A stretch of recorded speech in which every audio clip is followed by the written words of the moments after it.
இன்று பாத்தீங்கன்னா விஜய் த்ரிஷா அவர்கள் வந்து ஒரு ஃபங்க்ஷனுக்கு திருமண நிகழ்ச்சிக்கு போயிருக்காங்க.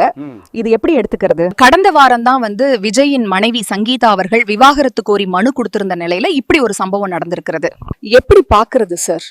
அதான் அந்த கள்ள உறவு, நடிகையோடு தவறான உறவு வச்சிருக்கார் அப்படின்னு சொல்லி அவங்க மனைவி கொடுத்த அந்த புகார், அவங்க எழுப்பின அந்த விவாகரத்து நோட்டீஸ், அவங்க சொல்லிய விஷயங்கள் உண்மை அப்படின்னு இன்னைக்கு உலகத்துக்கு வெளிச்சம் போட்டு விஜய் காமிச்சிருக்காரு. இந்த மாதிரி ஒரு தவறான நடத்தை உள்ளவர் இந்த நாட்டை ஆளணும்னு ஆசைப்படுறது அயோக்கியத்தனத்தை உச்சம்.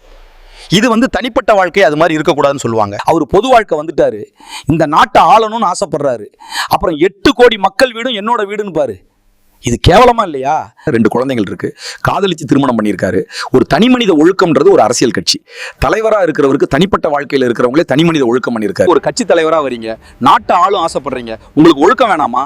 அதற்கெல்லாம் வாய் திறக்காத இந்த விஜய் இப்ப வெளிச்சம் போட்டு யாருக்கு இந்த உண்மையை சொல்ல வராரு? ஆனா இன்றைக்கு அவங்க மனைவி ஒரு வழக்கு வரைக்கும் தாக்கல் பண்ண பிறகு இன்னைக்கு ஊருக்கே தெரியற மாதிரி 2 பேரும் ஒன்னா இறங்குறீங்களா? அப்ப அவர் என்ன ஆணவத்தின் உச்சத்துல இருக்காரு?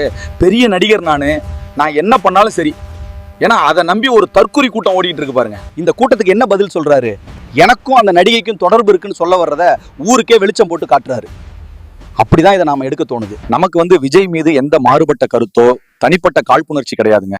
அவர் பொது வாழ்க்கைக்கு வந்துட்டாரு, விமர்சனத்திற்கு உள்பட்டவர் தான். அவர் முறையாக சங்கீதா அவர்களை விவாகரத்து செஞ்சுட்டு யாருக்கிட்ட வேணாலும் அவர் கல்யாணம் பண்ணிக்கலாம், என்ன வேணா பண்ணலாம், அது அவருடைய விருப்பம். அதற்கு முன்பாக இது போன்ற நடவடிக்கை ஒரு புகார் வந்துருச்சு, நீதிமன்றத்தில் வழக்கு போயிருக்கு, வழக்கு தாக்கல் ஆயிருக்கு. அப்ப அந்த வழக்குக்கு உண்மை இருக்குன்னு சொல்லி உலகத்துக்கு சொல்லிட்டு இப்ப நீதிமன்றத்தில் போய் என்ன சொல்லுவார் இவரு? நான் நேர்மையான்னு சொல்லுவாரு. இது தூய்மையான உண்மையுள்ள இலட்சியமா? இது தரக்குறைவா இல்லையா? இதுக்கு என்ன விஜய் என்ன பதில் சொல்வாரு? இல்ல அவரை முட்டு கொடுக்க கும்பல் என்ன பதில் சொல்லும்? ரொம்ப அசிங்கமா இருக்குங்க, தவறா இருக்கு இந்த செய்கை. அவர் மீது கொஞ்சமாவது நம்பிக்கை வைத்திருக்கிற பல பேருடைய மனதை உடைத்திருக்கும் இந்த சம்பவம் இது. அப்படிதான் நான் பார்க்கிறேன். நான் ஆரம்பத்திலிருந்தே விஜய் மீது எனக்கு நம்பிக்கை கிடையாதுன்னு வச்சுக்கோளேன். அவர் ஒரு சரியான தகப்பன் அல்ல, சரியான கணவரா, இல்ல சரியான புள்ளையா, இல்ல அப்பா அம்மாவே மதிக்காத ஒரு அனாதை மாதிரி. அப்பா அம்மாவை கனம் பண்ணாதவரு, நீங்க போய் என்ன நாட்டை நீங்க வழி நடத்த போறீங்க? முதல்ல வீட்டை ஒழுங்கா பார்க்கலையே. நம்ம விஜயனுடைய மகள் பட்டம் வாங்கியிருக்காங்க, அந்த நிகழ்வுக்கு போகல. அப்ப நாட்டுக்கு நீங்க என்ன பண்ண போறீங்க? வீட்டையே ஒழுங்கா பார்க்காத அவரு நாட்டுக்கு என்ன நீங்க புதுசா பண்ணிட போறீங்க? விஜய் நிச்சயமாக தேர்தலில் ஜெயிக்க போறது இல்லைங்க, தோல்வி முகத்துல தான் இருக்காரு.